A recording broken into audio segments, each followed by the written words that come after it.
So, this is going to be my review of IDW's latest comic book miniseries featuring Godzilla, and that is Godzilla, Rage Across Time. Now, if you don't know what it is, it's basically Godzilla in certain points in time, along with other kaiju and their effects on the world. And, yeah, as far as the miniseries go, this might be one of my favorites. I haven't found one I really hated yet. I mean, Godzilla Cataclysm was alright. It wasn't terrible, but it could have done a lot better. So Oblivion was good too. Well, actually, I didn't read all of Oblivion, so when I get that in trade, I'll probably do a review on that one as well. But Rage Across Time, I think, had a lot of fun. There was a lot of cool ideas to it. This was very much like Godzilla in Hell. It's very much a story that is driven by artwork. But there is some good stuff, especially, I think, in the issue done by Matt Frank and the issue following it. This issue, revolving around Godzilla, the first issue around Godzilla is set in the feudal era, I think the Manji, it's either the Manji or the Edo era of Japan, and basically there's this warlord who's taking control of Gigan and Megalon, and these two samurai have to get Godzilla to fight them. It's a pretty good story. It's more art-driven by Matt Frank, and of course, if you know Matt Frank, he's probably the best guy. Not to knock anyone else like Jeff Zornell or anyone else like that. It's just my personal opinion that God damn it, does Matt Frank know how to draw these kaiju, and he has a great voice for them as well. I think I think this is a very cool issue. It's very stylized and very reminiscent of the artwork. It's Matt Frank just going all out and putting a lot of Japanese inspired work into this artwork, and they look great. The kaiju look great as always. It's cool to see Gigan and Megalon team up. They haven't done that since Godzilla versus Megalon. Yeah. Now we move on to the second issue. The second issue, I gotta say, is my personal favorite of the issues because it's Godzilla fighting the Greek gods. And granted, the artwork is nothing to go home about. It's not terrible, but it's nothing to go, oh my god, this artwork. But yeah, it's one of those stories over picture. Yeah, again, the artwork isn't intolerable, but it's not. But when coming off the heels of Matt Frank's artwork, it's kind of hard to be like, yeah. But still, that doesn't knock the story for me or the artwork. It's not terrible. You can still go through it. In here is Godzilla taking on the Greek gods, and he is going Kratos on all of their asses. Like, he drops Ares, Poseidon. Zeus is like, oh, shit, what do I do? And Hera's like, look, he's dropping us like flies. What do we do?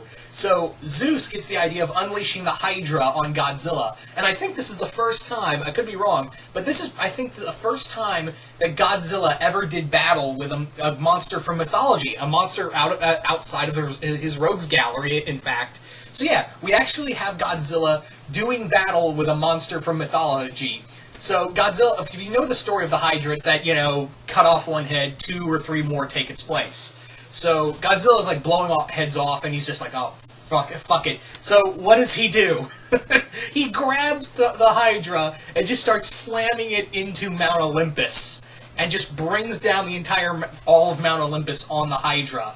And then we come down to Godzilla doing battle with Zeus. Now, Zeus manages to defeat Godzilla in a battle. And what happens is that Zeus loses all of his powers, save for his immortality.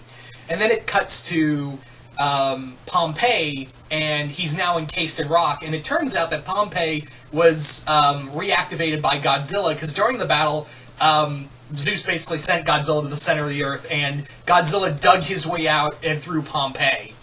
And I thought that was a really cool idea. The third issue is kind of weird, because Godzilla's doesn't even show up.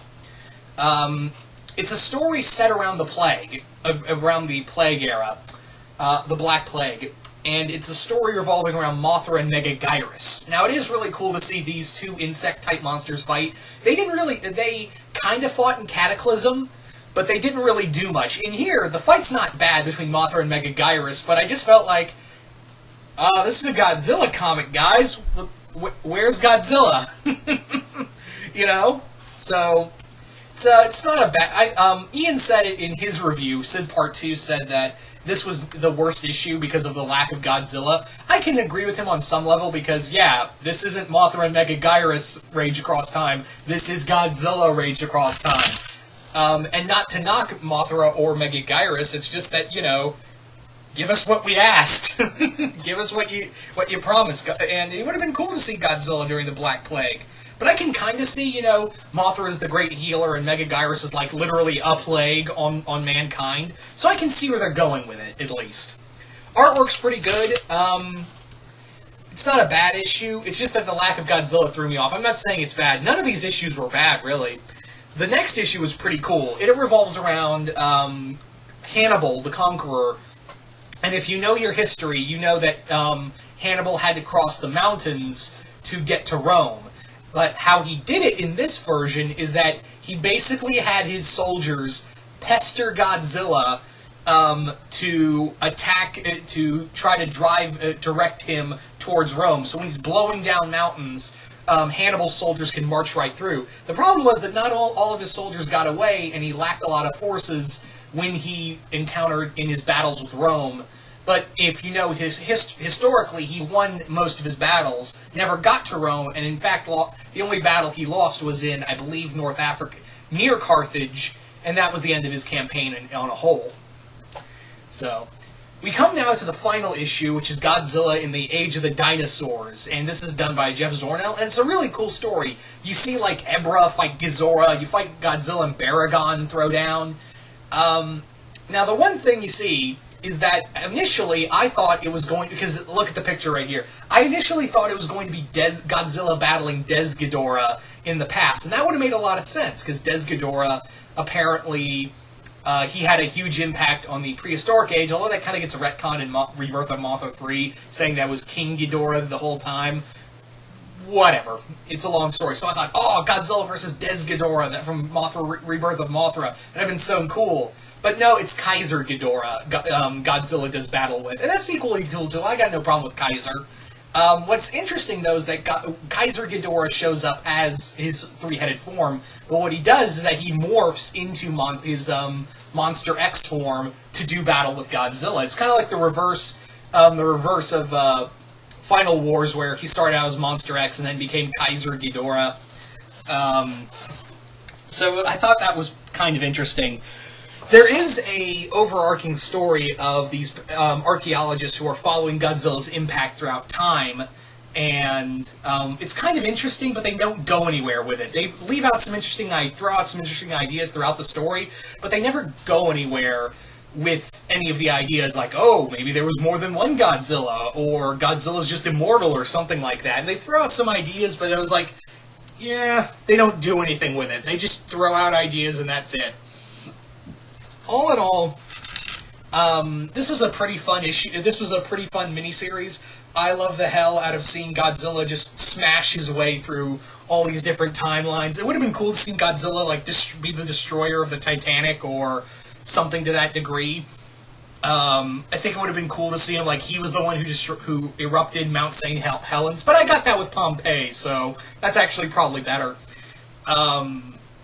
But for 5 issues, this was really good. If you're a Godzilla fan, I highly recommend this, because you get Godzilla taking on the Greek pantheon. I would say, if anything else, go check out the 2nd issue, because like I said, it's Godzilla taking on, going God of War on the Greek pantheon. He's literally doing Kratos' job, and probably even better.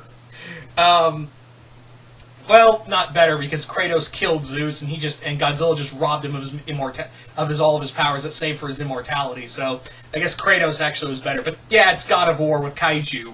So yeah. Anyway, again, if you're a major Godzilla fan, I would say check this out. Even if you're have a passing interest in Godzilla, I would say give this a read.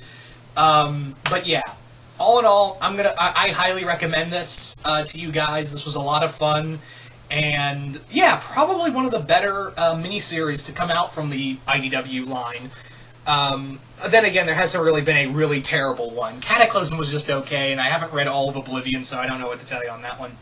But you guys tell me, what did you guys think of Godzilla Rage Across Time? Did you guys like it? Did you guys hate it? Comment below, let me know, and once again, hope you all enjoyed this, and I will see you guys later.